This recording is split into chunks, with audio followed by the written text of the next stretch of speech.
വേടൻ ലഹരി ഉപയോഗിച്ചിരുന്നു എന്നുള്ള കാര്യം പോലീസിനോട് സമ്മതിച്ചിട്ടുണ്ട് എന്നുള്ളതാണ് Tripunithura Hill Palace C Yesudas അല്പം മുമ്പ് നമ്മളോട് സംസാരിക്കുമ്പോൾ പറഞ്ഞത്. അതായത് ലഹരി ഉപയോഗം ഇതിലവിടെ ഉണ്ടായിരുന്ന ആളുകളുടെ ഫോണും അവർ ഉപയോഗിച്ച സാധനങ്ങളും അത് ഉപയോഗിച്ചതിന്റെ തെളിവുകളും ഒക്കെ കാണാൻ സാധിക്കും. കൂടിയാണ് ഈ വേടന്റെ സുഹൃത്തുക്കളായ മറ്റ് 8 പേർ ഈ ഫ്ളാറ്റിലേക്ക് എത്തുന്നത്.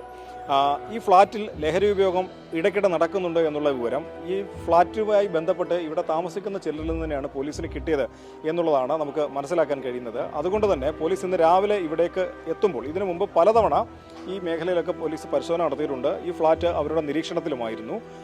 ഇന്ന് കൃത്യമായി വേടൻ ഇവിടെയുണ്ട്. വേടനൊപ്പം പുലർച്ചയോടുകൂടി ഇത്രയും ആളുകൾ കൂടി ഇവിടെ എത്തിയിട്ടുണ്ട് എന്നുള്ള ഒരു വിവരം കിട്ടിയപ്പോഴാണ് ഇവിടെ ലഹരി ഉപയോഗത്തിനുള്ള സാധ്യത പോലീസ് സംശയിച്ചതും അങ്ങനെയാണ് വളരെ പൊടുന്നനെ ഇവിടേക്ക് റെയ്ഡിനായിട്ട് പോലീസ് സംഘം എത്തുന്നതും.